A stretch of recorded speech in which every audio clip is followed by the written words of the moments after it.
mesa hay dulces por doquier, dreidels pa' jugar y latkes que comer. Y mientras jugamos, las velas vamos a encender. Una cada noche brillando se ve, recordando los tiempos de ayer. Una cada noche brillando se ve, recordando los tiempos de ayer. Bendiciones a todos, bienvenidos.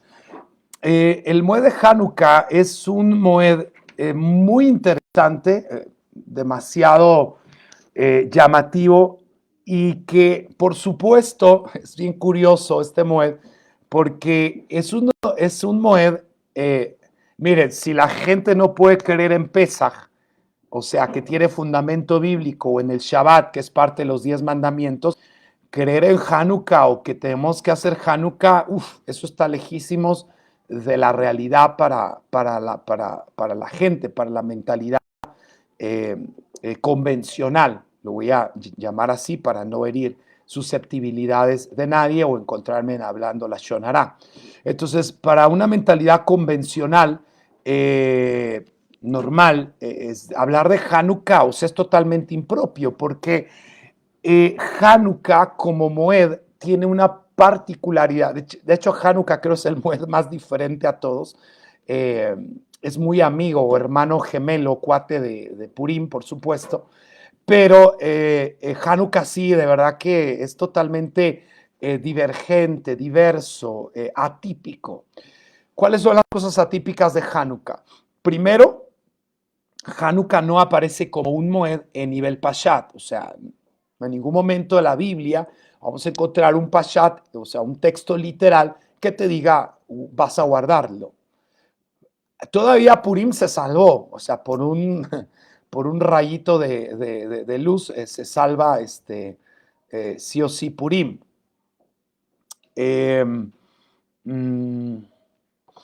¿Por qué? Porque Purim se desarrolla en el año, los que estudiamos la Megilá, recordarán que yo les doy creo el año 3404 más 13, 12 años por allí, desde el principio de la Megilá al final hay de 12 a 13 años.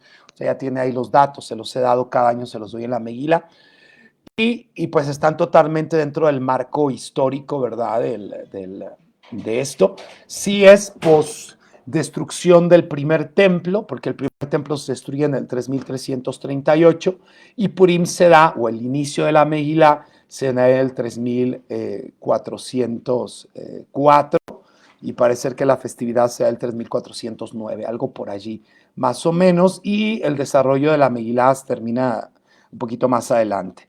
Entonces, pero sí vemos, por ejemplo, en el libro de Esther, usted y yo sí vemos que Esther dice, esta festividad la van a celebrar los judíos de año en año y se recordará y se leerá y será que cuando regrese el tiempo se enviarán regalos, etcétera, etcétera. O sea, es pragmático, ¿no? Ahí ya Esther lo está dejando como una mitzvah. Por supuesto que se lucha contra Purim porque no es parte de la Torá, ¿verdad? Es decir, no es parte de las festividades que enmarca o engloba Moshe, ¿verdad? Pero bueno, en su sentido literal sí lo vas a hallar en la Biblia. Pero si usted me dice, no, dígame la mitzvah donde dice que celebremos Hanukkah. Bueno, ahí ya no vamos a hallar un Pashat. No vamos a encontrar el Pashat de como tal querer celebrar la festividad de Hanukkah porque en alguna manera se mandó dentro del Tanaj. Más adelante veremos a Yeshua en Hanukkah en invierno, ¿verdad? Pero creo que la única alusión del pacto renovado, ¿verdad?, en la que se encuentra esta dicha festividad. Esa es una de las cosas atípicas que se da en la festividad de Hanukkah, que en Pashat no la vas a encontrar como tal. Pero hemos aprendido, o yo he aprendido en mi recorrer del estudio, que muchas de las cosas más profundas de la Biblia y de la Torá no están en Pashat, pero están en Remés, Bueno, esto ya lo saben los estudiantes de Yeshiva, yo les enseño lo que son los 4 niveles de interpretación y sabemos que el remés es no lo que está escrito en literal, porque eso es Pashat, nivel Pashat de interpretación. El remés es aquello que tiene que ver con la alusión, o sea, ya es cuando nosotros vamos a las leyes de interpretación bíblica, la exégesis hebrea, rabínica, y empleamos ciertas reglas para interpretar la Torá, tales como el valor gemátrico, tales como la letra, tales como los acrósticos, los anagramas, tales como la yuxtaposición, tales como diferentes cosas. Estoy hablando en español, no estoy hablando en hebreo. Tales como esas figuras se dan ya cuando uno entra a las leyes de interpretación. Entonces, y el remés es uno de los niveles que tiene mayor profundidad. Por ejemplo, del remés depende, más para que ustedes entiendan, del nivel remés depende la figura del Mesías sacerdotal. O sea, el Mesías como tal, el Mesías monárquico es Pashat, pero el sacerdotal es remés. O sea, usted no va a encontrar, tal como es evidente, que el Mesías deba morir. Por eso los judíos, aunque conocen las leyes de interpretación del remés, no hallan al Mesías sacerdotal. O sea, no lo hallan porque no está como tal en Pashat, está en remés. Y si bien el remés es tan profundo, porque siempre ha estado ahí, se necesita mucha erudición para encontrar tales significados. Por ejemplo, los sabios de la Torá, o los que estudiamos la Torá, encontramos Hanukkah en el capítulo 1 del libro de Génesis. O sea, de entrada lo encontramos. ¿Por qué? Porque en el libro de Génesis, en la creación, la palabra número 25 es la palabra Or. Dice, cuando dice el Eterno, y dijo Dios, sea la luz. Bayomer el Elohim, ¿sí? Y dijo Dios, sea la luz. Y cuando encuentras la palabra luz en hebreo, la palabra número 25 es la palabra Or en hebreo. Por supuesto que cuando tú la buscas allí, la palabra dijo Dios sea la luz y vio Dios que la luz era buena. Es la palabra número 25 y allí y vio Dios que la luz era buena, ahí va a aparecer también las ocho palabras después, entonces aparece el término Tov. Entonces, Or y Tov aparecen en esa relación y entonces ahí los sabios vieron la palabra número 25 en referencia al término Or y hablan de la luz. ¿Por qué? Porque el 25 de Kislev se celebra la festividad de Hanukkah. O sea, en el 25 encuentras la luz, una luz que fue guardada, que está reservada precisamente para la fiesta de Hanukkah. Ellos lo ven allí y ellos nos hablan de ese sentido y eso es usar el nivel de la alusión, el nivel remés. Claro, no está literal, no está como tal, pero está aludida. Entonces, eso es lo que hace atípica la festividad de Hanukkah. Sin embargo, a nosotros se nos ha revelado de una manera clara, de una manera total, que el Moed de Hanukkah, la celebración de la festividad de Hanukkah, no es un aspecto folclórico, no es un aspecto cultural de los judíos, sino es un Moed de Hashem, es una fiesta del Eterno. O sea, como tal, es una festividad que está allí en la Biblia, como digo, en aspectos más profundos, como los aspectos, como aquellos que vamos a encontrar, aspectos o conceptos fundamentales, y los vamos a encontrar allí en el nivel remés. Entonces, bueno, eso es otra cosa típica de la festividad de Hanukkah, es el exilio. Se da durante el exilio griego, y como siempre digo, el exilio griego es tan diferente por el motivo que se da un exilio dentro de la misma tierra, o sea, un exilio mientras que Israel no estaba fuera de su tierra. Se entiende como exilio, cuando uno habla de exilio, habla de expulsión de tu tierra, salida de tu tierra, exilio, es echar fuera al judío de la tierra. Eso es exilio. Pero la Biblia habla también del exilio griego. Pero durante el exilio griego, Israel no estuvo fuera de la tierra de Israel. Geográficamente no. Ahora, ¿por qué lo llama exilio? Ese es uno de los de una pregunta muy profunda. ¿Por qué se le llamó exilio a ese aspecto de dominio griego sobre la tierra de Israel? Entonces, bueno, todo esto se da, un aspecto muy, muy importante, se da dentro del marco de la historia de nuestro pueblo de Israel.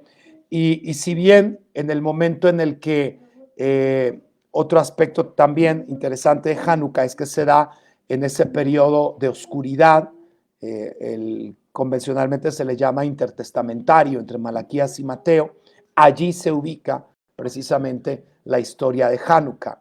Por alguna razón también atípica, la inspiración o la Biblia que tenemos, nuestra Biblia, la palabra de Dios, no registra históricamente, no registra el exilio griego. ¿A qué voy? A que la Biblia habla cuando Nabucodonosor sube y hace a la tierra de Israel, la destrucción del segundo templo, habla del exilio persa, de Darío, de Media, ¿verdad? De Ciro de Persia, habla, o sea, estamos leyendo la Biblia, la profecía, pero cuando viene el exilio griego no tenemos escritos bíblicos, al menos no inspirados, sí apócrifos, pero no inspirados, que están allí. Entonces eso es otra cosa, que durante el tiempo en el que se da la festividad de Hanukkah, está en un periodo de oscuridad bíblica, de oscuridad de inspiración, hasta que viene Yohanan el Inmersor y aparece, pero ya había caído el imperio griego, o sea, ya Roma ya se había levantado para gobernar el mundo, y cuando aparece la narrativa bíblica de Mateo, el nacimiento de Yeshua, la incursión de Yohanan, de Juan, el Inmersor, entonces ya estamos en el imperio romano. Otra cosa por ahí de Hanukkah es que se da en un periodo donde la inspiración profética había terminado, la gran asamblea, cuando cierra la muerte de Esdras Hashofer, queda el último miembro de la gran asamblea. Esta gran asamblea, llamada gran asamblea, eso también se estudia en Yeshiva, la gran asamblea es aquella que conforma el canon de la Torah, el Tanaj, constituida por 70 miembros. Entre ellos estaba Esdras, estaba Nehemías, estaba Mordejai, estaba Esther, estaba Ananías, Azarías, estaban Malaquías, Ageo, Zacarías, Sofonías, estaban los últimos profetas, o sea, gente impresionante que logran compilar todo lo que es la Biblia hebrea, lo que es el Tanaj, lo compilan, hacen ciertas cosas, y a la muerte de su último miembro, el escriba, porque se fueron muriendo, queda Shimon HaTzadik, un hijo espiritual o un alumno de Esdras Hashofer, y allí, al morir Esdras, termina la inspiración profética. Al menos eso es lo que sostiene la parte talmúdica y la creemos nosotros, solo que la parte del judaísmo ortodoxo se queda allí. Para ellos ya no hubo inspiración profética. Para nosotros se reinicia la inspiración profética cuando aparece Yohanan el Inmersor, cuando entonces aparece la historia de Yeshua, ese Bat Kol que se oye del cielo, esa voz celestial que le habla: este es mi hijo amado en quien tengo complacencia, lo cual autoriza de nuevo la inspiración divina. Y bueno, esos son aspectos interesantes, y se da hasta cerrarse con Juan, Yohanan el apóstol, en la isla de Patmos en el año 100. Un recorrido de 100 años de inspiración que se reinicia con Yohanan, y ahora sí para nosotros también se cierra la parte de la inspiración divina. Entonces, lo de Hanukkah tiene que ver con el cierre de la inspiración profética, ya no hay profecía. Para el judaísmo ortodoxo ahí se terminó, y entonces inicia la historia. Y en la vida de Shimon HaTzadik, un hombre muy interesante que tiene un encuentro, esta parte de la historia es muy bonita porque tiene un encuentro con Alejandro Magno. Este Alejandro Magno se inclina ante él en su primer encuentro que tiene camino a conquistar Israel. O sea, él iba literalmente a conquistar Israel, y dice la historia talmúdica, por supuesto, no lo va a encontrar en la historia de los griegos, porque eso para ellos sería vergonzoso, decir que Alejandro el Grande se inclinó ante Shimon, pero eso pasó. Sé que se inclina, los generales estaban que no cabían de asombro y le dicen, ¿qué estás haciendo? Eres el gran Alejandro, eres Alejandro Magno. ¿Por qué te estás inclinando ante un pueblo que venimos a conquistar? La respuesta de Alejandro fue muy interesante, Alexander, y le dice, este hombre es el hombre, es la figura que yo veo todas las noches previo a una batalla. Cuando yo estoy previo a una batalla esa noche, yo tengo una visión y veo a este hombre. Este es el hombre que yo veo todas las noches. Me dice que voy a conquistar, que voy a ganar, que vaya adelante, que porque el cielo ha decretado que yo conquiste la tierra. Entonces, por eso me inclino ante él. Entonces, los generales de Alejandro no podían caber del asombro de esto, y por lo tanto durante los días de Alejandro el Grande, Israel, la tierra de Israel, vivió un periodo de amnistía, que es el periodo donde el griego se acerca al judío de la tierra como un hermano, que es lo que yo mencionaba durante la mañana y les explicaba que Jacob dice, guárdame de mi hermano, de la mano de mi hermano, de la mano de Esab, de la mano de Esab, de la mano de mi hermano. Entonces allí es en donde el griego se acerca al judío como un hermano y vienen todas estas normas amigables, amistosas, de descubrimientos, de nueva tecnología, de nuevas maneras, de no tiene nada de malo. Y entonces el griego se va introduciendo. Por supuesto, sabemos que Alejandro, de acuerdo a la profecía de Daniel, no dura mucho, muere y su reino se divide en 4 partes, ¿verdad? Oriente, Occidente, Norte y Sur. El norte queda por la parte de Siria y el sur queda gobernado Siria por los Seleucidas y el sur queda gobernado por los egipcios por mano de los reyes Ptolomeos, así se les llamó a los reyes del sur, y queda el reino de Oriente y queda el reino de Occidente con menor injerencia en torno de la tierra de Israel, porque no tenían injerencia, pero el sirio de la tierra y el egipcio de la tierra, o el reino del norte y el reino del sur, que en el último capítulo de Daniel poco le prestan atención a ese último capítulo, pero ese último capítulo habla precisamente de las guerras del rey del norte contra el rey del sur. O sea, es muy claro que Daniel nos habla de un aspecto que iba a venir mucho tiempo después, y en particular nos habla de un hombre que la historia conocería como Antíoco IV Epífanes. Antíoco IV Epífanes es un hombre que se levanta ya no como hermano, sino es un rey malo, perverso, que lo profetiza Daniel, y este es el hombre que hace cesar el continuo sacrificio. Es decir, es el hombre que la historia dirá que toma una puerca, ¿verdad? Y la sacrifica en el altar del holocausto, profana el templo, o sea, lo profanan de la A a la Z, o sea, todo, totalmente, globalmente, generalmente lo profanan, y cesa el continuo sacrificio, o sea, el Corban Tamid. Y esto ustedes saben que es algo muy drástico, porque y aquí es en donde entra el exilio, porque el exilio babilónico, primer exilio babilónico, comenzó con el cese del continuo sacrificio. Recordarán que la muralla se parte el 17 de Tamuz. El 17 de Tamuz se parte cuando los judíos, me regresé a la historia en Babilonia, y este aspecto es un aspecto muy similar, cuando recuerden que los judíos compraban de los babilonios el cordero. Dice que ellos le bajaban una canasta de oro y los babilonios le subían un cordero. O sea, compraban el cordero por, yo creo que 1.000.000 de veces más precio de su valor por la canasta de oro. Pero lo importante en el templo era que no cesara el Corban Tamid.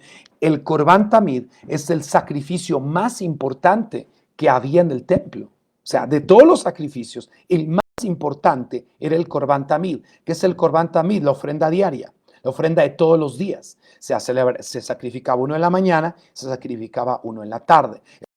Expiaba los pecados de la noche y el de la tarde expiaba los pecados del día.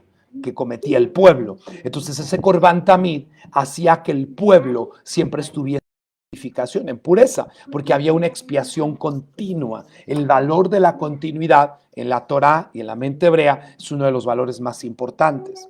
Entonces, recordarán que cuando esto estaba pasando y había llegado ya el tiempo, sí o sí, de que la destrucción se diera, los babilonios se hubieran podido quedar allí. Israel hubiera podido aguantar mucho más el sitio que Babilonia estaba haciendo.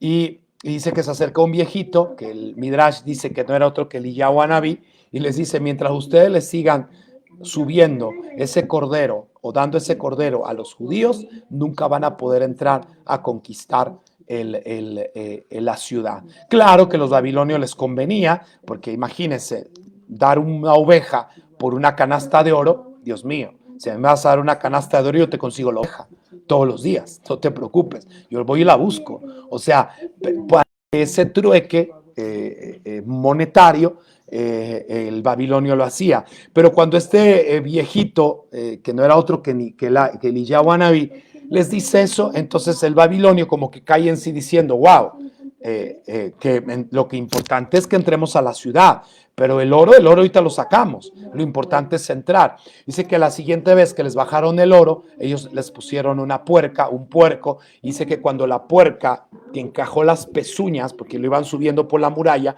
cuando las pezuñas del puerco tocan la muralla se cuartea. Eso fue el 17 de Tamuz, en remembranza del rompimiento de las tablas de la Torá a través del becerro de oro. Y cuando se parte la muralla, entonces se abre la brecha y por allí los babilonios empiezan a excavar, a picar para que la brecha se abriera, entrando después para poder incendiar el templo en el 9 de Ab del año 3338 de ese año, de ese tiempo. Y entonces lo que pasa de este lado, y aquí es en donde se puede extrapolar el concepto del exilio, porque el exilio aquel inició con el continuo sacrificio. Entonces si entra Antíoco IV Epífanes, aunque el pueblo moraba en la tierra, sin exiliarlo, porque esa parte habla de la hermandad de Grecia con el judío de la tierra. ¿Y qué pasa? Lo que pasa es que irrumpe con el puerco, otro puerco, ¿verdad? Y la sacrifica ahí, y ese es el continuo sacrificio. Esa es la analogía histórica que encontramos en el aspecto del exilio babilónico con el cese del continuo sacrificio y el exilio ahora entonces griego con el cese del continuo sacrificio. Entonces esta profanación del templo hace que se cese el continuo sacrificio, que Israel sea sacudida y entonces que inicie entonces un periodo de exilio griego aún dentro de la propia tierra. ¿Qué sucede? Que entonces el griego empezó a ser muy severo con el judío de la tierra, obligándolo a abandonar su judaísmo, sus creencias, su estilo de vida. Atacaron directamente 3 aspectos de la vida judía, el Brit Milá, el Shabbat y Rosh Hodesh, directamente. Ellos se fueron tras de esas 3 cosas porque su mente racional, y no estaban equivocados en ese aspecto, sabían que si destruían esas 3 cosas, iban a destruir no al judío de la tierra, el espíritu del judío, el espíritu del Hijo de Dios, porque el griego no fue contra el cuerpo, el griego fue contra el alma. Escuche eso, porque eso es lo que representa Hanukkah. Hanukkah representa el ataque del espíritu griego contra el espíritu del Hijo de Dios. Purim no, Purim va directamente contra el cuerpo. Purim va directamente contra el hombre, contra el cuerpo del judío. Purim quiso destruir al judío. El griego no. Dijo, no, yo quiero al judío, pero no quiero su espíritu. Yo amo al judío, pero no quiero su espíritu. Quiero que adopte mi filosofía, que adopte la ideología mía, la ideología personal. Entonces, esta parte es una parte interesante porque básicamente eso es. Ahora, sabemos nosotros que el milagro de Hanukkah se da cuando un grupo de sacerdotes del linaje de Aarón se rebelan contra el imperio griego. Se levantan a pelear. Atípico, ¿no? O sea, tú me dices que Judá, la tribu se levantó a pelear, digo yo, excelente, la tribu de los fuertes. Que la tribu de Gad se levantó, claro, es con rostros de leones. O sea, por supuesto, hombres fuertes que estaban adistrados para la batalla.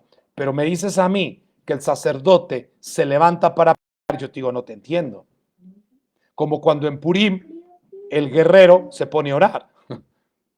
Porque esa es la diferencia clara.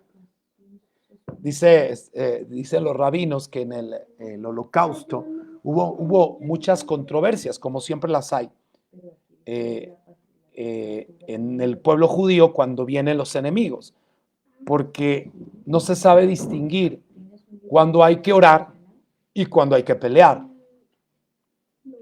Quizás a usted le pase lo mismo en las dificultades de su vida, y no me va a decir que no. En las dificultades de su vida usted no sabe cuándo pelear y cuándo hay que orar. Porque hay veces que hay que orar y hay veces que hay que pelear. O sea, hay veces que te tienes que quedar tranquilo y ponerte a orar para resolverlo. Y hay veces que no ores, levántate y actúa. Entonces, lo sorprendente es que Mardoqueo o Mordejai, de linaje real, no convocó al pueblo para levantarse en armas. Les dijo a orar, a ayunar, a buscar a Dios. Y era el linaje real, que por un orden lógico los reyes salen a pelear y los sacerdotes se ponen a orar. Pero acá los sacerdotes salen a pelear y los reyes se ponen a orar. Pongámonos de acuerdo. Pero eso usted ya lo sabe, me imagino. Tiene cara que usted ya tiene idea de todo lo que estoy diciendo. Y ese es el meollo de Hanukkah. Ese es el aspecto a estudiar, a analizar de Hanukkah. Dice, wow, ¿cómo acá el linaje real se va a orar? Y acá los sacerdotes, en vez, no, esos que se pongan a orar y esos que se pongan a pelear. Lo cierto es que si Mordejai se hubiera puesto a pelear con el persa, lo aniquila. Lo aniquila, y no por la fuerza, sino porque no era el procedimiento. ¿Cómo ganamos en los días de Purim? En los días de Mordejai y Esther, ganamos orando, ganamos ayunando, ganamos buscando a Dios. ¿Y cómo ganamos en los días de los Macabim, de los Hashmonaim? Ganamos peleando. Pero el concepto está cruzado. Entonces, que el rey ore y el sacerdote pelee. Y estos eran sacerdotes. Eran hombres de culto, de oficio, de servicio a Dios. Eran hombres que se dedicaban a la parte de la espiritualidad, del culto, de la Avodah Hashem, del servicio a Dios. Y cuando llegó un momento en que se hartaron y se levantan los Hashmonaim. Y con esa fuerza impresionante que tenían, impresionante, literalmente impresionante, se levantan unos cuantos, eran como 15 o 20, contra millones, dice la historia, millones de griegos. Y bueno, y no griegos, todos los ejércitos que con los imperios conquistadores estaban, y los aplastan, los destruyen, los hacen jamón, los expulsan de la tierra, los echan fuera, retoman Jerusalén, vuelven a purificar el templo y Hanukkah Abait, y inician una nueva Hanukkah, una nueva inauguración. Los que usa la Torah para Hanukkah es inauguración, la inauguración, la apertura, la consagración, la reapertura. ¿Y dónde lo vemos? Qué bueno que me preguntó. Lo vamos a ver en el libro de Números. Yo lo he tratado con ustedes. A ver, déjenme ver rápido. El libro de Números, en la Perashá nació. Ahorita le digo. Si en la Perashá nació es el capítulo 7 de Números.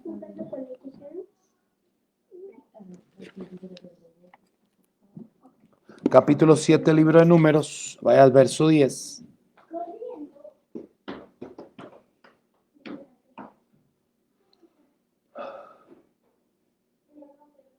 Interesante. Y los príncipes, mira, esto es interesantísimo. Aquí es en donde entra el remés. Aquí entra el remés.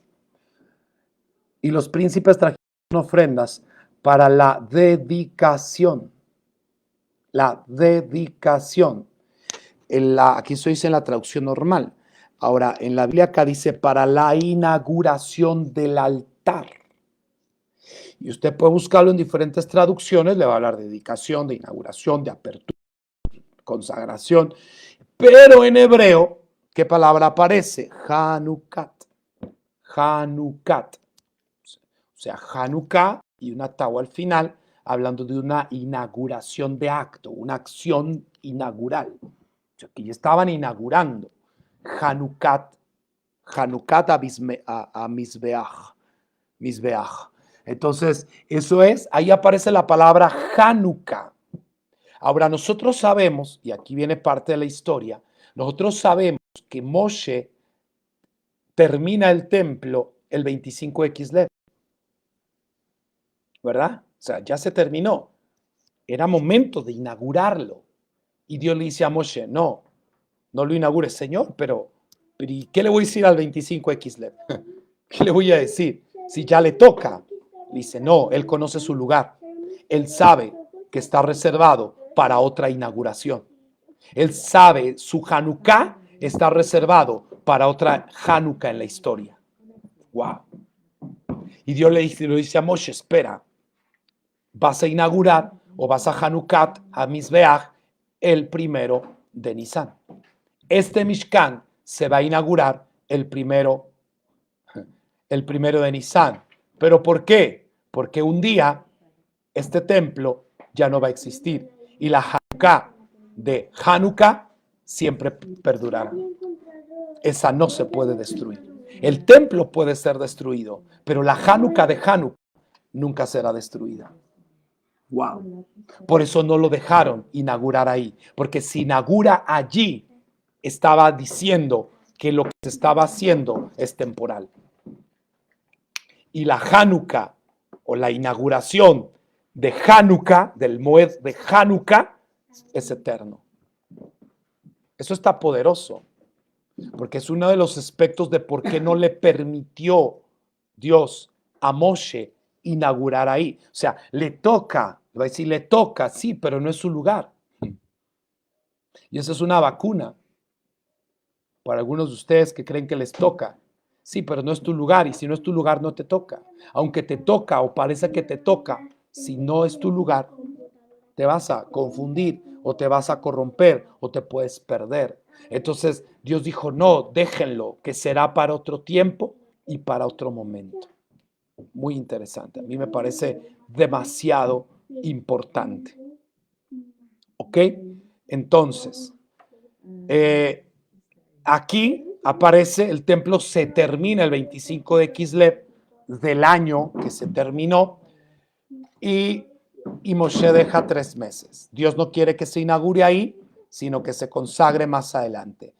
Por ello es que Hanukkah, entre algunas de las definiciones, significa dedicación, consagración, apertura. Sí, como cuando uno apertura una casa, cuando uno inaugura un lugar, cuando uno consagra el lugar, acá en el occidente, cuando uno corta el listón, ¿verdad?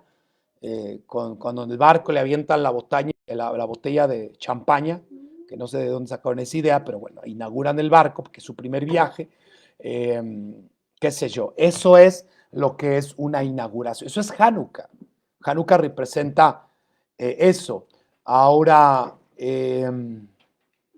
También la palabra Hanukkah, por ejemplo, que fue el día de la inauguración, la palabra Hanukkah, cuando usted la separa, y es Hanu, y luego guión medio Kaf, Kaf, Hei.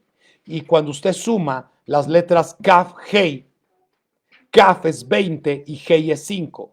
20 más 5, 25. Como diciendo Hanu, el 25 de Kislev.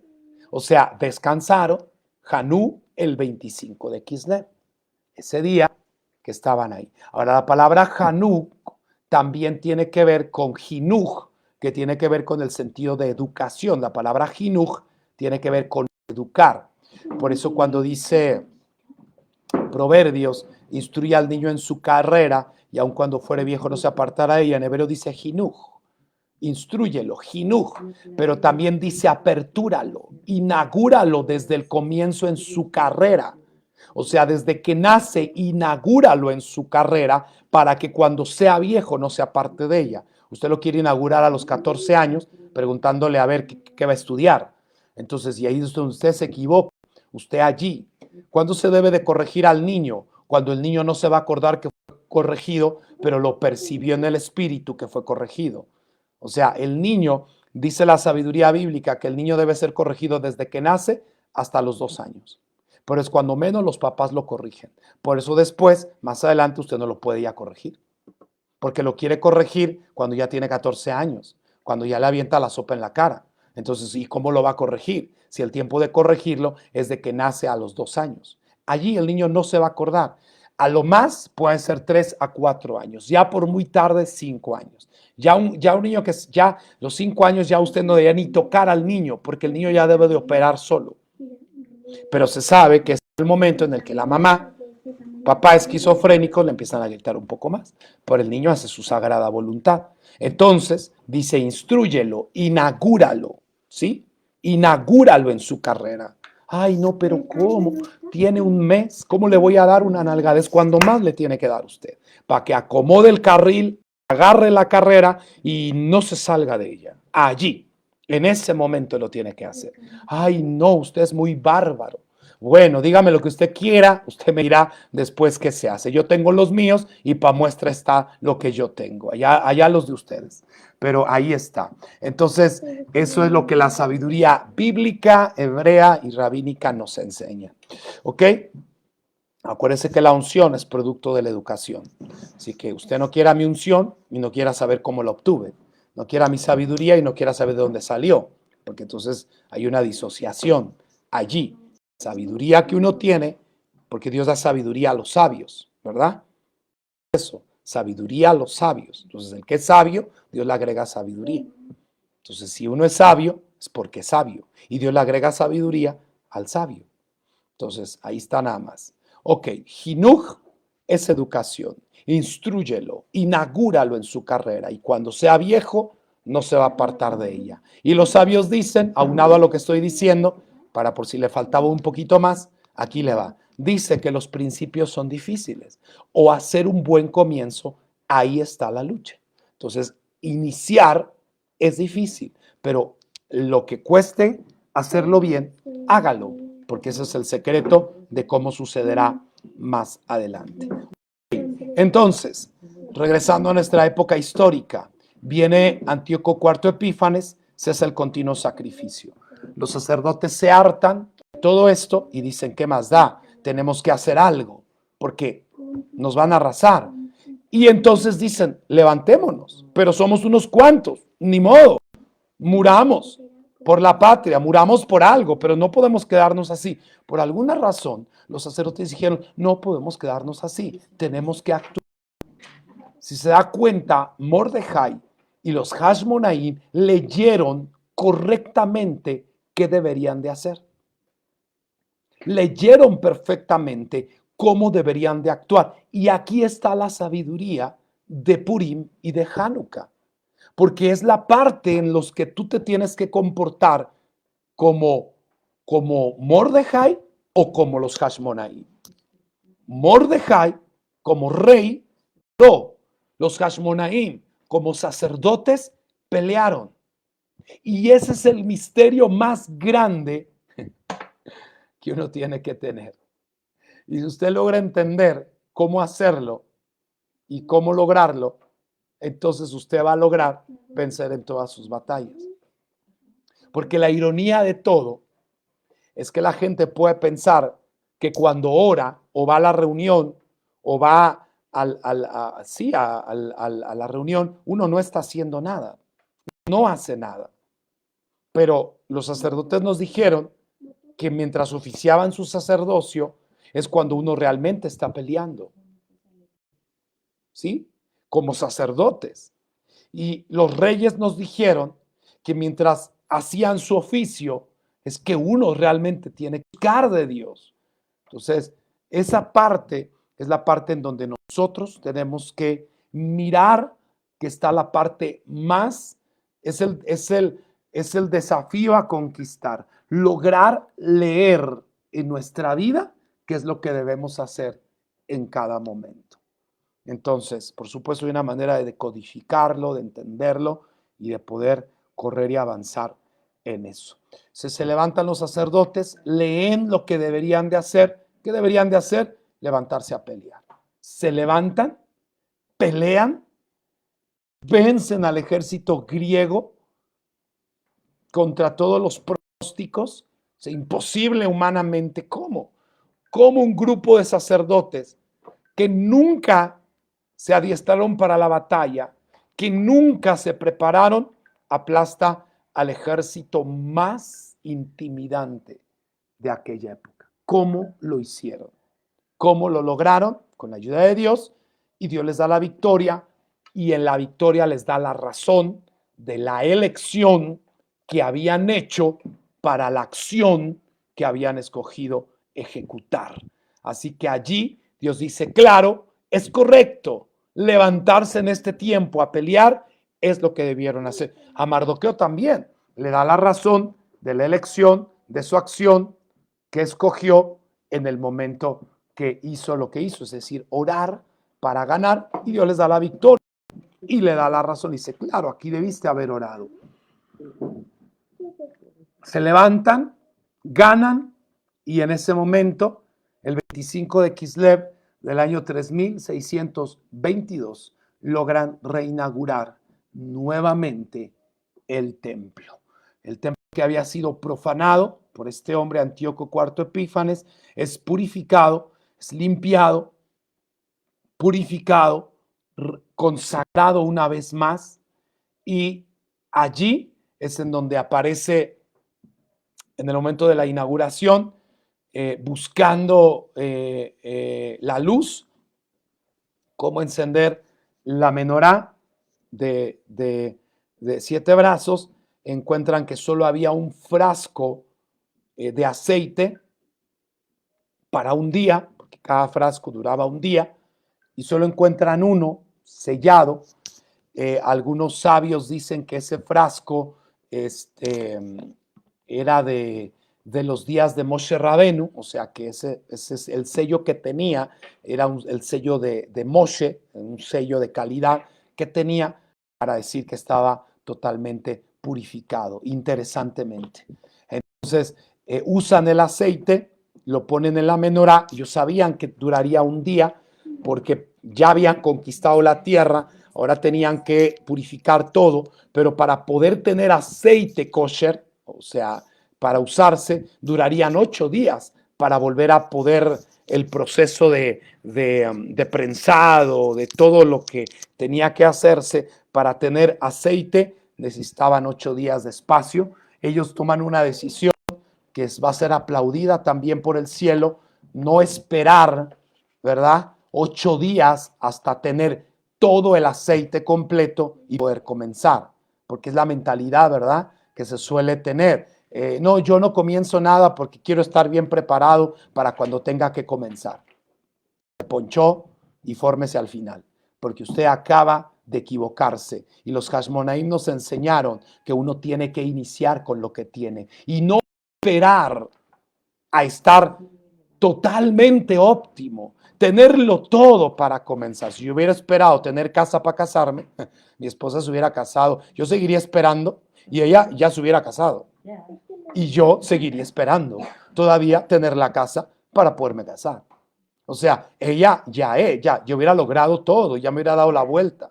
Entonces, si uno se espera tenerlo todo, o porque esa es la mentalidad, no es que lo mejor es estar preparado con todo para poder comenzar. Bueno, los Hasmonaim y la Biblia hebrea nos enseña que no. Cuando llegó el tiempo, usted se tiene que activar y déjeselo a Dios lo demás. No estoy hablando también de una persona despreparada que igual se avienta en todo. Estoy hablando en el marco de un entendimiento que el tiempo llegó. Cuando el tiempo llegó, hay que activar y no se tiene uno que esperar, porque se supone que uno tiene que estar. Entonces la decisión de ellos es decir, nos esperamos 8 días hasta tener todo el aceite o consagramos ya. Pero si consagramos ya, tenemos aceite para un día. Y mire, nos vamos a quedar hasta en vergüenza porque vamos a encender aceite y solo para un día. ¿Y qué haremos los siguientes 7? Pues nos vamos a quedar en vergüenza porque igual tuvimos que haber esperado. No, mejor esperemos a que tengamos suficiente aceite. Eso es el raciocinio de cualquiera. Pero en la Biblia nos enseña que no es un buen pensamiento ese, que lo correcto es que uno, cuando llegó el tiempo, uno tiene que arrojarse.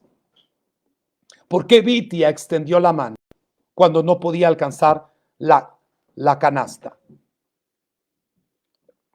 ¿Por qué extiende la mano si no podía? No, déjame espero, o estiramientos de brazo, ¿verdad? A ver si se estira un poquito, a ver qué hago, no sé, me muevo un poquito, sentirme preparado para hacer algo. Ella se acercó a la orilla y extendió la mano. Yo, literalmente, el pensamiento de Vitia es demasiado, me supera en mi comprensión humana. Yo digo, ¿cómo esta mujer extiende la mano? O sea, yo sé que no alcanzo, ¿para qué la extiendo? Pero esa mujer la extendió y Dios hizo lo demás. Los jasmoneos pusieron aceite, encendieron la vela y dijeron, lo que hoy tengo que hacer es esto. Yo no puedo esperar 8 días porque no tengo 8 días, tengo hoy. Y lo que tengo hoy es aceite como lo tengo. Hoy con este aceite voy a encender la menorá. Lo hicieron y Dios hizo el milagro. ¿Qué hizo? Que el aceite de un día duró 8 días. Y allí nace el Moed, la expresión que tenemos del Moed de Hanukkah. Wow. Allí nació la expresión. En gente osada, entendida en el tiempo, que sabe lo que tiene que hacer y que ya no puede esperar. Si Dios ya les había dado la victoria, no podían encender otro día. Ahora, yo no sé si en ese momento se les vino una luz, yo creo que sí, y decir, no esperen, es que la Hanukkah de Moshe no se dio y fue postergada. Hoy es 25 de Kislev, hagamos Hanukkah hoy, porque ya estaba destinada para este tiempo. Y eso hizo que el milagro ocurriera. Ellos hicieron lo que tenían en sus manos y Dios hizo lo que mejor le parecía para él expresar el milagro. Se da efectivamente y entonces nace la expresión del Moed de Hanukkah tal como lo conocemos hoy en día. Allí inicia la festividad de Hanukkah con un encendido del 25 de Kislev, una consagración, una inauguración, una reapertura de este nuevo tiempo. Se da, inicia un nuevo tiempo para Israel. El resto ya es un poco más de historia, pero básicamente es eso. En alusión y en memoria de los 8 días de luz que se tienen, ¿verdad? O que se dan, es que en Hanukkah tiene una duración de 8 días en las que encendemos velas y los encendemos en sentido ascendente, es decir, el primer día encendemos una, el segundo día 2, el tercer día 3, el cuarto día 4, quinto día 5, sexto día 6, séptimo día 7 y octavo día 8 velas. Independientemente del servidor, la cantidad de velas que se encienden durante los 8 días, cuando usted hace la cuenta, le van a dar 36 velas.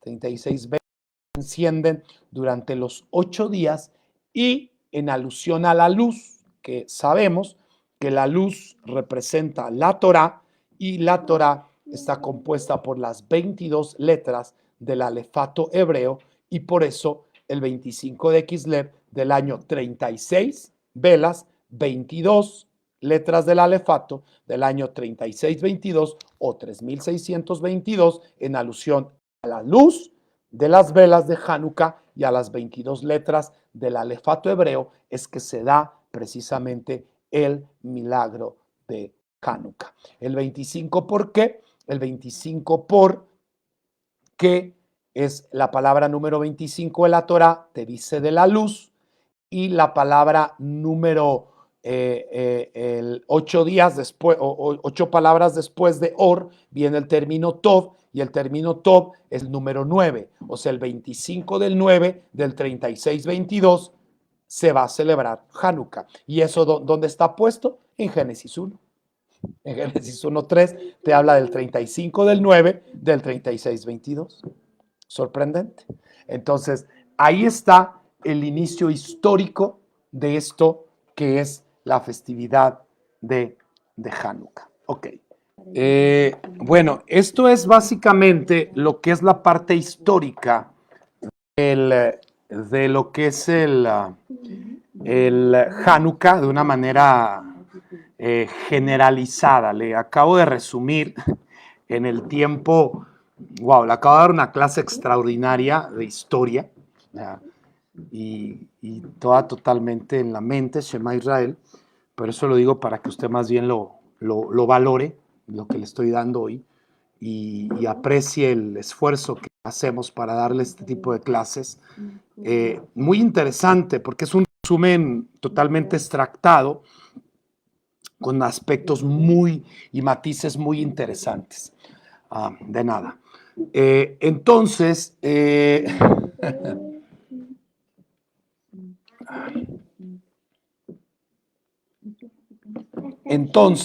voy a seguir avanzando.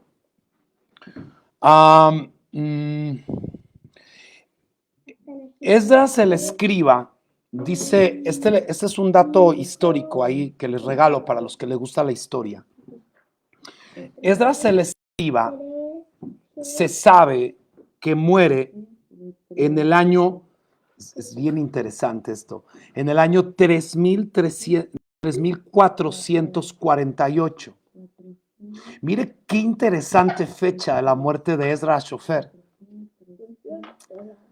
¿Qué tiene de interesante esto?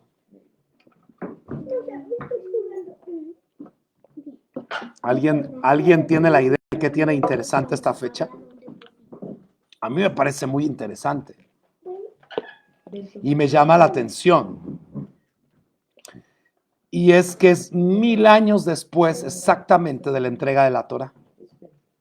La entrega de la Torá se da en el 2448 y Esdras muere 1000 años. O sea, eso interesante. Entonces, imagínense, Esdras muere en el año 3400. Primero, saber la fecha, porque saber la fecha es interesante. Pero qué interesante que muere 1000 años después, un día después. O sea, para Dios, ayer estaba entregando la Torá y un día después, hoy en la noche, estaba muriendo Esdras. O sea, 1000 años después. Ahora, ¿por qué? ¿Y por qué es importante notar la muerte de Esdras Shofer? ¿Por qué es importante? Porque ahí termina la profecía, el Ruach HaKodesh, para los, para el judaísmo ortodoxo. Muy interesante eso. Entonces, ok, ahí está. Cuando muere él, ya dije que Shimon HaTzadik, piensa, se sabe que en ese mismo momento, como cosa curiosa, Alejandro empezaba a emerger. O sea, ya Alejandro empezaba a desarrollarse. O sea, el imperio griego ya estaba en acto, en función a la muerte de a ver, espérame tantito, a la muerte de Esdras el escriba. Sí, espérame tantito. Ok. Muy bien, sí.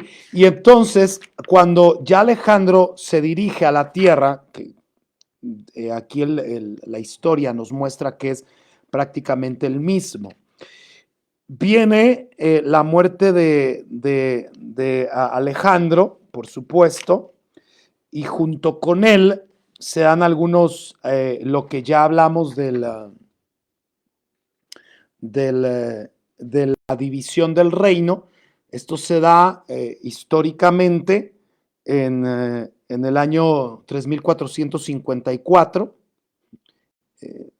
por esa fecha, 3454, si hace ahí la cuenta, usted va a empezar a sacar algunas conjeturas históricas en cuanto a fechas, 3448 para 3454, prácticamente 6 años después de que entrara a Eretz Israel, Shimon Hatzadik. Ese año 3448 fue el año también que llegó Alejandro el Grande a Israel.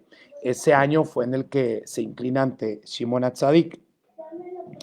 Y en el 3454, entonces ya empieza el dominio, ¿verdad? Y bueno, ahí está, esos datos son interesantes, que es lo que yo quería darles, sobre todo el aspecto histórico, que me llama la atención. Y más o menos, a ver,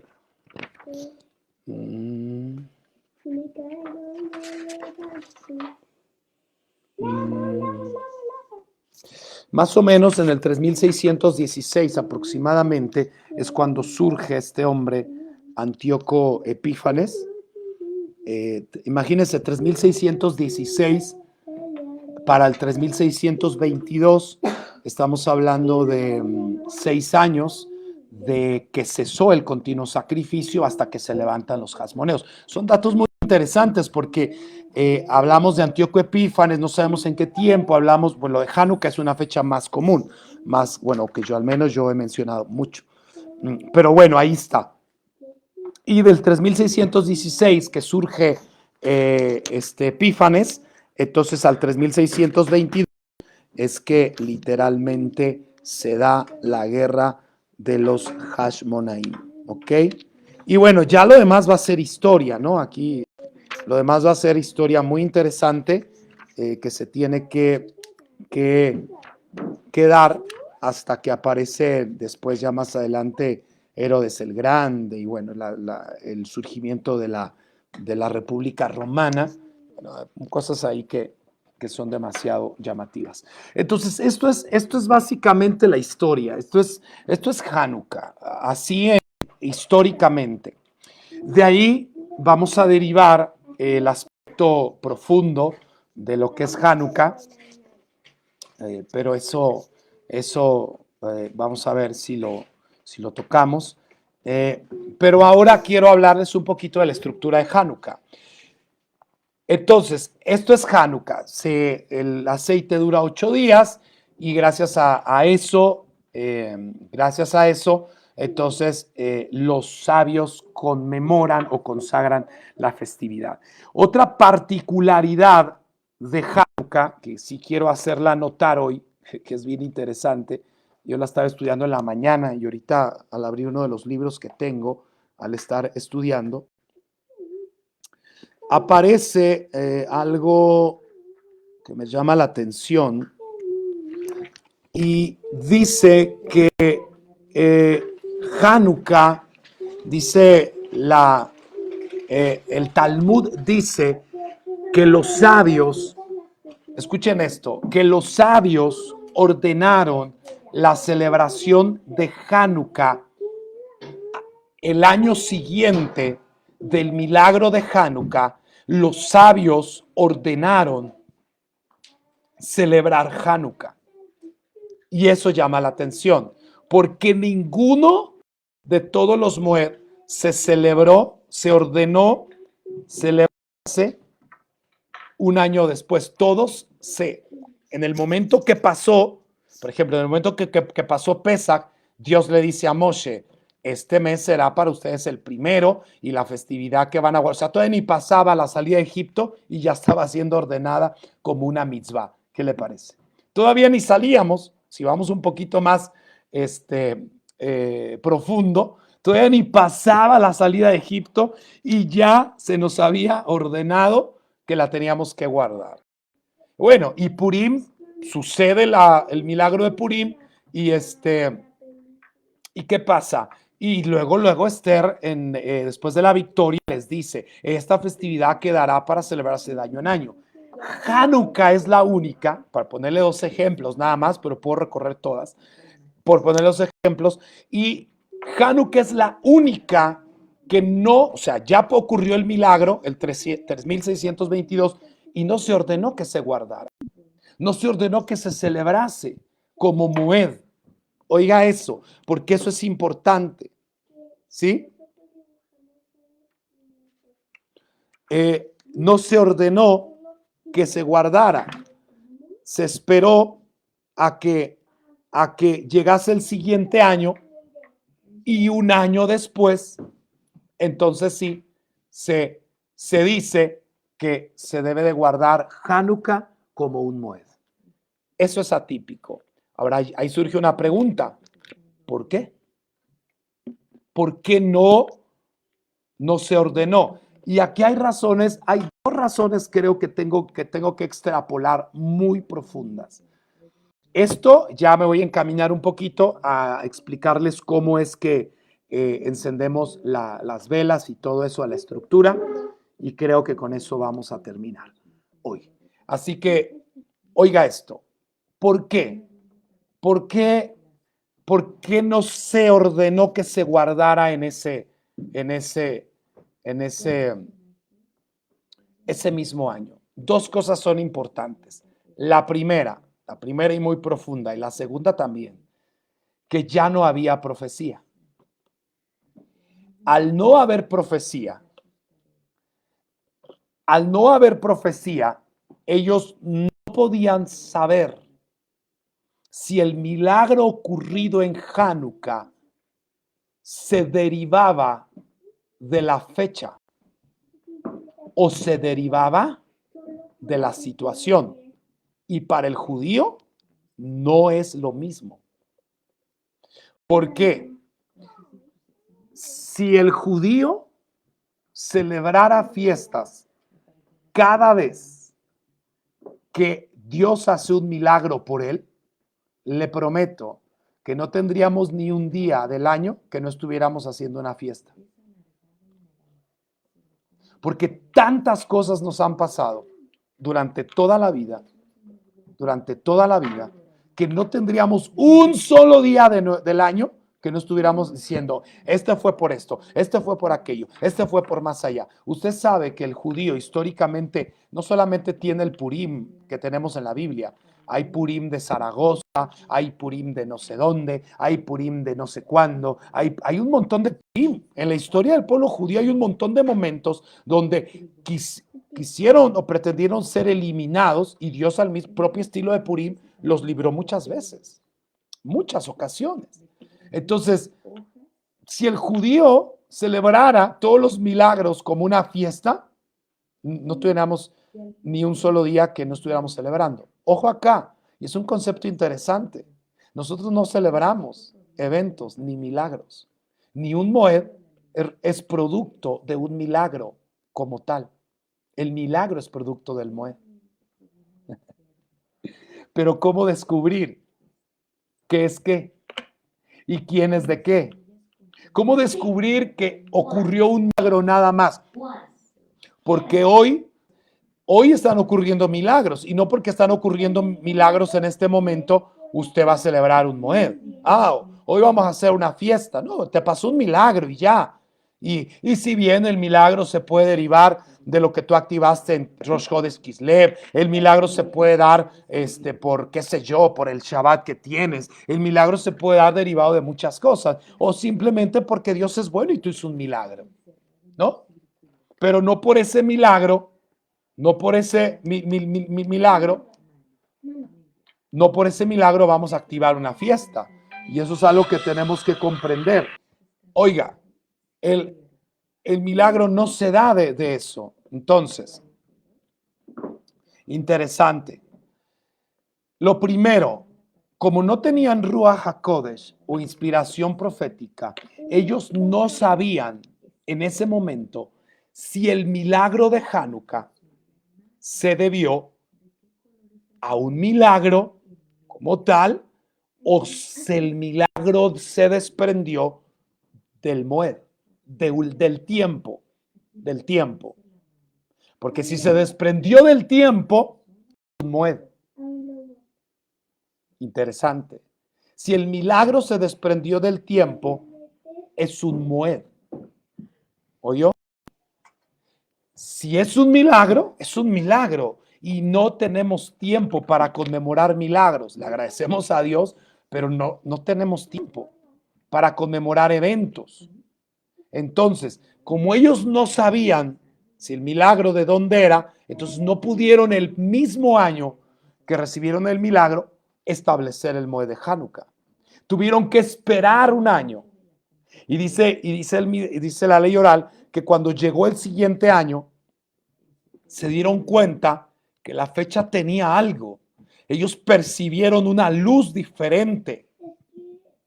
O sea, empezaron a sentir la misma iluminación, empezaron a sentir una energía, empezaron a sentir algo. Ahorita, por eso les dije ahorita que empecé a buscar las velitas y dije, ya va a venir, ya viene Hanukkah. A una semana me empecé a emocionar. Dije, wow, sentir la energía, empecé a sentir ya la provisión, empecé a sentir la alegría del Moed que estamos a punto de vivir. Empecé a emocionar mucho, dije, wow, ya viene Hanukkah, otra vez Hanukkah. Entonces ya empecé a emocionarme. Eso empezaron a sentir que algo había en la fecha. Entonces, cuando lo sienten el siguiente año, dijeron, no, de ninguna manera. El milagro no fue por el milagro se desprendió de la fecha. Y entonces, después de un año, consagraron y establecieron Hanukkah para Odaá y Halel, para gratitud y alabanzas a Dios. Interesante. Entonces, esta parte es interesante.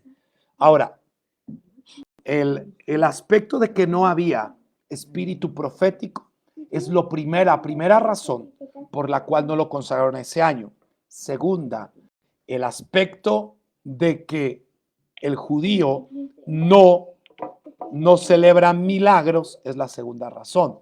Es decir, no vamos a poner un Moed solo por un milagro, porque el Moed da lugar al milagro. Es decir, si hay un Moed, ¿cuándo hay un Moed? Cuando la energía que produjo el milagro vuelve a regresar en el mismo tiempo. La provisión, la esencia, ¿sí? Eso es un Moed. Cuando del tiempo asignado se puede derivar la misma energía que originó los milagros que ocurrieron en la fecha anterior. Eso es un Moed. Que el hombre de Dios, el Hijo de Dios, hoy pueda derivar del tiempo la provisión y el milagro que obtuvo el tiempo anterior. Eso se le llama un Moed. Entonces, cuando ellos vieron eso, la segunda razón de por qué no lo consagraron inmediatamente es porque no sabían, y como no lo sabían, por no haber inspiración divina, porque por ese motivo entonces tuvieron que aguardar un año enterito para lograr dilucidar si era el milagro propio del tiempo. Entonces establecen un Moed, y si el milagro era simplemente un milagro, ¿qué ocurrió?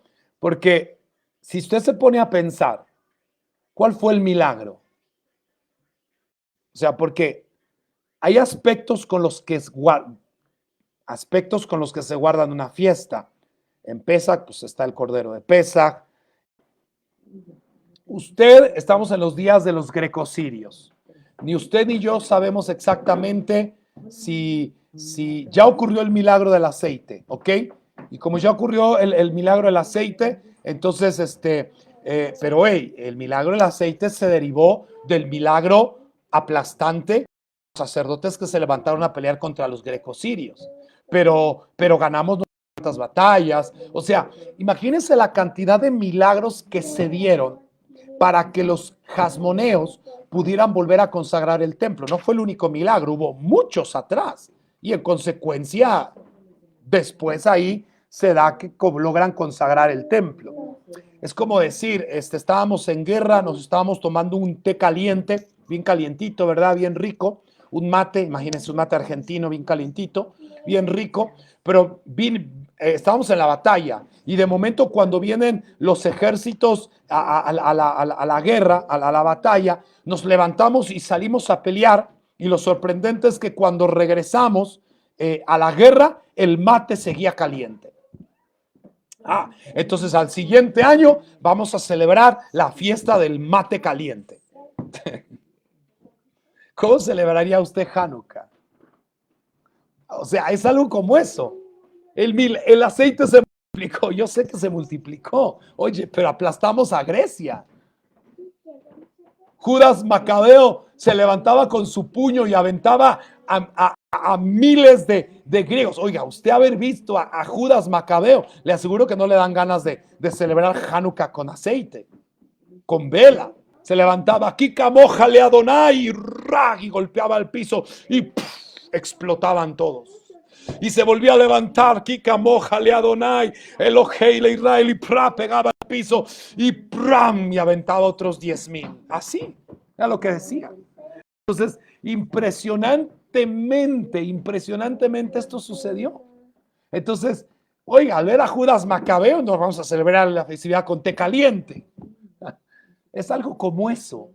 O sea, ¿cómo con aceite? ¿Cómo? Está bien, es un milagro. Yo sé que es un milagro. Pero ¿con vela? ¿Con aceite? ¿Por qué lo celebramos con vela? Y esa es la parte enigmática, atípica de Hanukkah. Porque en todo viene a ser algo atípico. ¿Cómo lo celebramos con vela? Si, oye, yo creo que el milagro militar es mucho mayor que el milagro del aceite, ¿no? O sea, en cuanto a trascendencia, gracias al que vencimos al ejército griego, podemos hoy venir a encender una vela. O sea, ¿cuál fue causa de qué? ¿Consecuencia de qué?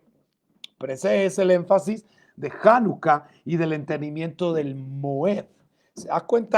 Hay tantas cosas que se tienen que estudiar de esto. Y bueno, se lo voy a decir muy sencillo. ¿Por qué conmemoramos Hanukkah con una vela? Porque la vela habla del sentido de la vida. El sentido de la vida, nuestra vida, no es, o sea, nosotros no nos vamos a llevar las cosas que físicamente hemos hecho, nos vamos a llevar las mitzvot que hemos realizado para Dios. La vela representa la mitzvah. Es decir, que sí, el milagro, mire esto, el milagro más grande sí es el del ejército. Pero ¿cuál es el propósito de ganarle al griego? Poder cumplir la mitzvah. Poder volver a estudiar Torah. La meta es la vela. Ner mitzvah de Torah or. Es volver a guardar los mandamientos dentro de la tierra de Israel. Aunque si bien eso es algo más llamativo y no lo celebramos con eso por un solo motivo, que la meta de nuestra estadía en este mundo es la espiritualidad, es volver a encender la vela de Dios dentro de nosotros. Esa es la meta. Y por cuanto esa es la meta, no rememoramos la fiesta con el té caliente, sino más bien con aquello, con la batalla. Lo celebramos con la esencia, con lo que apunta a nuestra victoria, con aquello que nos indica por qué estamos en la tierra. ¿Y por qué estamos en la tierra? No dudarlo, para cumplir Torah, para cumplir mandamientos y estudiar la Torah. Eso es ahí agregado a todo lo que he dicho y establecido. Ahí está. Muy bien. ¿Qué se necesita para celebrar la fiesta de Hanukkah? Entonces, la noche del 25 de Kislev, apenas caiga el sol, usted tiene que encender su vela. Usted tiene que tener una Hanukkah. Si no la tiene, tiene que armarla, tiene que estructurarla. La Hanukkah habitual, pues es como la que yo tengo acá. Es una Hanukkah normal. Entonces es la Hanukkah. Aquí está. Muy bonita. Ahí está nuestra Hanukkah de este año. Ok, ahí está. Y bueno, pues acá por supuesto tiene para poner la vela. Esta es la Hanukkah aquí de la casa. Y les mostraba yo la Hanukkah que yo tengo para viajar, ¿verdad? Y si se da cuenta, esto es algo muy, esto es como lámina, esto no es ni cobre, brincos diera yo que fuera oro, estoy orando para que se convierta en oro esto, pero esto es, esto es como, esto es como lámina, o sea, muy bonita, muy adornada, vaya, para hacer esto. Y aquí están las velas, ¿verdad? Las velas de esta Hanukkah están aquí, se las compré también ahí. Y están todas las velas para Hanukkah. Y claro que en esta, pues en esta la vamos a encender, lo vamos a hacer, poner la primera vela. Entonces, ¿cómo se hace? ¿Cómo se hace? Bueno, se tiene su Hanukkah, si no la tiene, elabórela con pura vela, elabórela con, no sé, haga un jardincito allí, un cerquito y entiérrelas, algo bonito, inclusive así en una superficie plana como la que yo tengo atrás, usted puede poner sus 8 velas, o sea, no, tiene que ser algo como esto, o sea, simplemente lo importante es rememorar, recrear el aspecto profético. Y la manera en la que se enciende se dicen tres bendiciones muy claras, la del encendido de la vela, empezar con el Baruch Atah Adonai y terminando con Lehadlik Ner Shel Hanukkah, ¿verdad? Lehadlik Ner Shel Hanukkah, entonces esa es ahí. Se dice la verajá de Sheheyanu y se dice la verajá, otra verajá que tiene que ver con el que nos has hecho milagros hasta este día.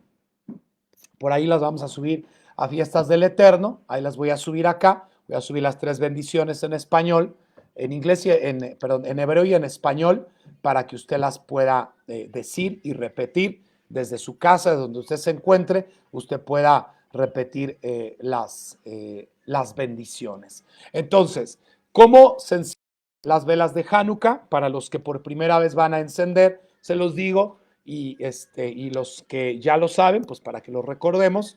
Entonces, siempre se coloca primero la vela cuando mirando tú a la Hanukkah, es de derecha a izquierda.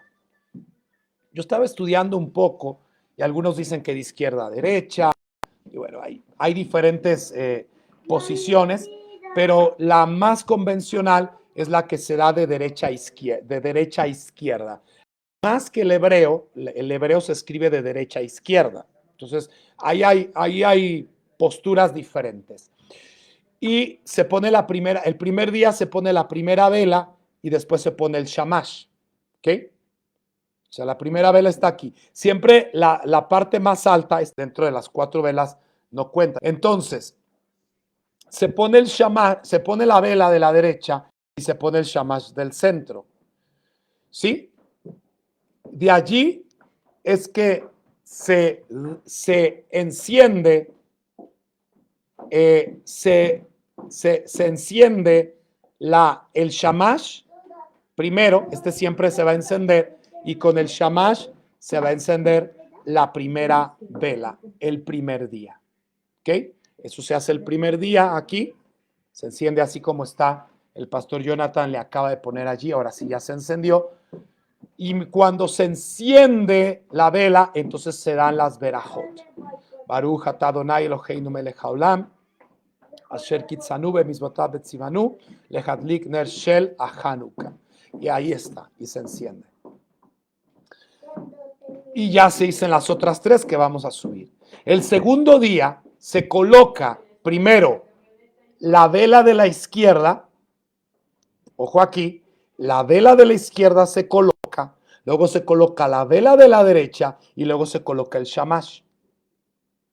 Se enciende el shamash, la vela central, y luego se toma el shamash y se enciende la vela del día que representa, ¿ok? O sea, se enciende la del segundo día y luego la del primer día, ¿ok?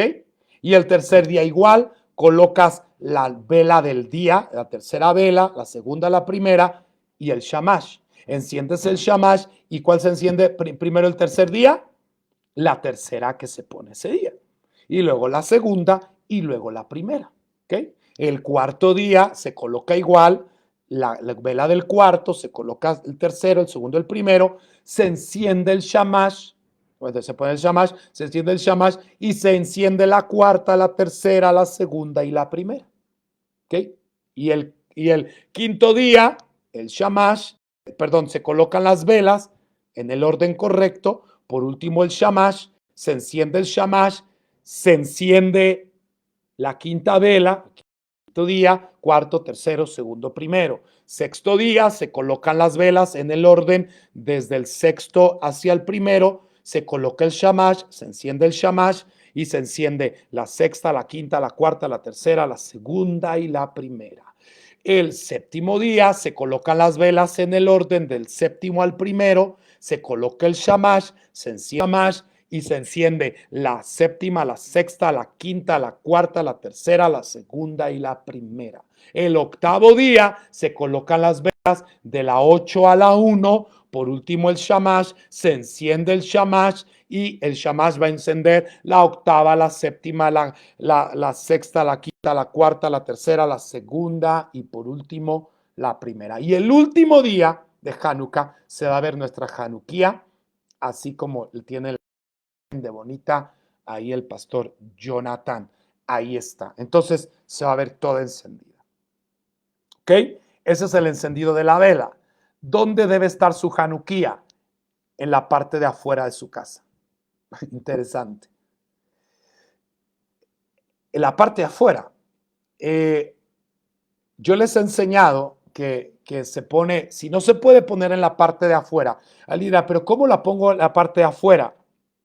Y estudiando hoy este año más profundo de los que los otros años, descubrimos que los judíos le mandan a hacer una urna de cristal. O sea, le mandan a hacer una urna de cristal y una base y la ponen allá en el pórtico que da a la calle. ¿Para qué? Para que el viento no apague la vela. Sorprendentemente. Digo yo, wow, eso es un desafío violento, pero hay que hacerlo. Entonces, imagínense yo la urna que tengo que hacer, porque este año lo quiero hacer. Dios me dé el tiempo para hacerlo, para encenderlo y luego, no sé, a lo mejor abrirlo y cerrar la urna, pero que sea de cristal o mínimo, mínimo las partes, a lo mejor la parte de atrás de madera, puede ser para ahorrar un poquito, ¿verdad? Si se le hace a usted muy pesado, que todo sea de cristal, y las partes de los lados y de enfrente de cristal, para que todo el mundo la vea. Porque una de las cosas que tiene Hanukkah, el milagro se tiene que publicar. Todo mundo tiene que ver que tú estás celebrando Hanukkah. ¿De dónde sacaron los cristianos que hay que ponerle el árbol de Navidad que todo el mundo lo vea? Pues de nosotros los judíos, que la Hanukkah se tiene que poner en público. O yo ya voy al mall y hay un arbolota de ahí. Yo le voy a hablar con el del mall para decir, déjeme poner la Hanukkah, que acá hay judíos. Imagínense si logro poner la Hanukkah y dice, es Hanukkah, yo voy a hacer eso. Usted no sabe, yo soy violento con eso. Usted no sabe con quién está hablando. Pues yo voy a ver dónde me dejan poner la Hanukkah. Si no voy a hablar con el presidente para pararla ahí en el centro de la ciudad de Durango, pues si déjeme que acá hay judíos. Los judíos también queremos celebrar y somos mexicanos también y a mucha honra y viva México. Pero somos judíos. Entonces déjeme que pongo yo algo, porque el mundo tiene que saber que es Hanukkah. Bueno, voy a empezar por mi casa y voy a ver qué puedo hacer ahí en el... Pero si ven la Hanukkah en el mall, ahí les cuento. Y fíjese que es bien curioso, porque las leyes de las mitzvot nos dicen que cuando cumplas una mitzvot, dijo Yeshua, que no sepa tu mano derecha lo que hace tu izquierda, pero hay una sola excepción, Hanukkah. En Hanukkah usted tiene que publicar su milagro. Ahora sí tiene permiso para subir sus fotos a Facebook, publicarlas y decir, mire acá con mi Hanukkah, primer día, segundo día, tercer día, cuarto día, quinto día, sexto día, séptimo, octavo día con mi Hanukkah. Ahora sí tome ese selfie. Ahora sí el milagro milagro de Hanukkah, señoras y señores, sí se publica. Cuando lo haga, por favor, ahí ponga @la vida internacional Durango. Etiquéteme para que yo pueda salir también en todos sus posts. Por favor, porque eso es lo que tenemos que hacer. Es una mitzvah publicar el milagro de Hanukkah. Así es que hagámoslo. Y no solamente para este tiempo, sino ahora. Y máxime ahora, escuchen esto, que Hanukkah no coincide con Navidad. Para que a no dudarlo, sepan que cuando hacemos Navidad, que cuando hacemos Hanukkah junto a Navidad, no tiene que ver que nosotros con Navidad. No tiene que ver que estamos celebrando Navidad. Como ellos encienden el arbolito, yo enciendo la Hanukkah. No. Hoy, miren, hoy que Hanukkah no coincide con Navidad, tenemos que darle fuerza a la publicidad de la Hanukkah. Para que digan, es que no tiene nada que ver Hanukkah con Navidad. Claro que no tiene que ver nada Hanukkah con Navidad. Hay veces que coincide, creo que el año anterior literalmente coincidió con el 24, entonces dice, es que es la fiesta de la luz, también nosotros tenemos la luz del arbolito de Navidad. Interesante. Pero mire eso, ahí sí ahora tiene permiso de sacar en todas sus redes sociales. Etiquéteme que no se le olvide, porque es importante relacionarnos. Ahí ponga la vida internacional de todos lados que tienen las sedes. Ahí póngale para que todo el mundo salga ahí etiquetado. Si esto se publica en todo el mundo, ahora sí, puro orgullo de hijo de Dios. Ahí sí. Sorprendentemente, es la única mitzvah que se nos ordena publicar, publicitarnos. Interesante, ¿verdad? Tiene que ser en la puerta de su casa hacia afuera. Si usted no puede tener una urna de cristal, entonces hágalo en la ventana que da hacia la calle. De tal manera que de algún modo se publique el milagro. Y hágalo. Yo este año me voy a ir por un desafío. Yo voy a poner esto en una urna de cristal y lo voy a poner allá afuera. Y por otro lado voy a ir a decirle al dueño del molde acá, que solo tenemos uno, que me deje poner una Hanukkah. Y si eso se da, olvídese, ¿no? Eso va a estar fuertísimo, muy violento. Bueno, vamos a ver qué más podemos hacer para publicar el milagro de Hanukkah. Oh, sí, señores, señoras y señores, si usted tiene un kiosco ahí en su fraccionamiento, si usted tiene algo, pídale permiso ahí al del fraccionamiento que le deje poner una Hanukkah ahí enfrente de todos. Dígales que acá hay judíos, acá vemos judíos y queremos que eso se dé. Ahora ponga luces. Ahora es que usted tiene que ir a comprar las luces de Navidad, pero no para Navidad, para Hanukkah, porque no se las venden para otra cosa. Pero usted conságrelas, páseles por la migbe, pásele los santos óleos, diga, Señor, consagro y retiro toda inmundicia de Navidad en este lugar para que estas velas, estas luces sirvan. Y sí, su casa tiene que estar totalmente adornada de luces. ¿Cuándo las va a quitar? El 23 de diciembre las quita todas, que se vea oscuridad para que nada más, para que ya no digan, está relacionado con la Navidad. No. Oh, mire el vecino, qué fanático de la Navidad es, que puso las luces un mes antes de Navidad. ¡Qué gloria! No. El 23 usted me arranca todas las luces, para que ellos no confundan lo que usted acaba de hacer. Bueno, ahí está parte de eso. Entonces, mire, aquí está mis dos Hanukkías de este año, muy lindas, la Hanukkía acá de oro, en el nombre del Señor, conviértete en oro. Y la Hanukkía normal que tenemos acá, que es la que vamos a encender, muy bonita también. Y bueno, ahí, si usted tiene una judaica, vaya por su Hanukkía. Oh, mande. Ahí está, miren. Ahí está. Qué bonita. A esa Hanukkía le caben velas como estas. Mira, ya las tienes. Qué bonita. Qué bonita. Y también la Hanukkía de Ilsa y de Elías. Qué bonita. Lindísima. Hermosa esa Hanukkía. Que se convierte en plata. Si no es de plata, en el nombre se convierte en oro blanco. Dios mío. Ahí está. Esa es la Hanukkía. Miren, ahí está la Hanukkía. Wow, está bien bonita esa Hanukkía. Entonces, vamos, si tiene una judaica, vaya por su Hanukkía, desafíese, compre la mejor que haya en la judaica y vaya. Yo, de verdad que hoy quiero ir por otras 2, otras 4 para tener en toda la casa y que se haga.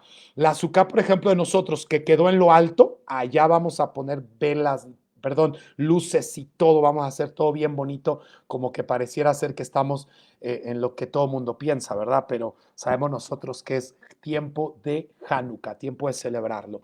Así que ese es el orden y la manera de hacerlo es en la parte de afuera. Si usted ya no pudiera hacer nada de esto, bueno, pues enciéndala dentro de su casa, pero realmente la mitzvah de Hanukkah se cumple encendiendo las velas afuera de la casa, que se vea. Esto se tiene que ver, su casa tiene que saber, el mundo, su colonia tiene que saber que usted está celebrando Hanukkah. Y sus redes sociales también, por favor. Tenemos que declararlo. Este es el tiempo de publicitar y quiénes somos y declarar qué es lo que somos. Así que, bueno, ahí está. Miren, ahí está la casa del pastor. ¿Quién es el pastor? El pastor Jonathan. Mire cómo la adornó para este Hanukkah. Muy bonita. Ahí le puso el patio. Miren, qué bonito así. Si usted tiene un patio como ese, pues olvídese usted. Invada hasta el vecino también. Dígale, con permiso vecino, te voy a poner decoración por 20 días. Y ya después la quito, pero hasta el vecino invádalo también. A él también póngale. El que le deje le pone también. O sea, publicite, hágalo, mande a hacer adornos. Y ahí está la menorá en la ventana, muy bonita. ¿Ok? Ahora el desafío es llevar esa menorá al patio, a la calle, o sea, ahí afuera. Y claro, si se puede, comprar la urna de cristal, pues sería fantástico. Hay que desafiarnos. Es que cada año hay que ir de gloria en gloria. Yo este año me voy a ir a otra gloria. Así que lo vamos a hacer y primeramente Dios ahí lo que se pueda, ¿verdad? Pero hay que ir de gloria en gloria. Inicie con algo, inicie con lo que sea, inicie cuando menos mínimo. Si usted nunca ha encendido vela, pues inicie encendiendo su vela de Hanukkah. Entonces, cada día, por los 8 días siguientes, se va a hacer el encendido de la vela de Hanukkah. Así que, bueno, eso sería el mensaje de hoy. Voy a regresar a mi Hanukkah, si me permite. Ahí está, atrás. Y ese sería el mensaje del día de hoy para Hanukkah, para todos ustedes. Ya les di todos los datos históricos muy interesantes y la manera en cómo se celebra. Y que el Señor les bendiga abundantemente. Gracias por estar conmigo hasta este momento. Gracias por prestarme sus oídos. Les amo mucho, les bendigo y que la gracia de Dios esté con todos, nos alcance. Oh Hanukkah, enciende la menora. Vamos a la fiesta y bailemos la jora. Siéntate a la mesa, hay dulces por doquier, dreidels pa' jugar y latkes que comer. Y mientras jugamos, las velas vamos a encender. Una cada noche brillando se ve, recordando los tiempos de ayer. Una cada noche brillando se ven, recordando los tiempos de ayer.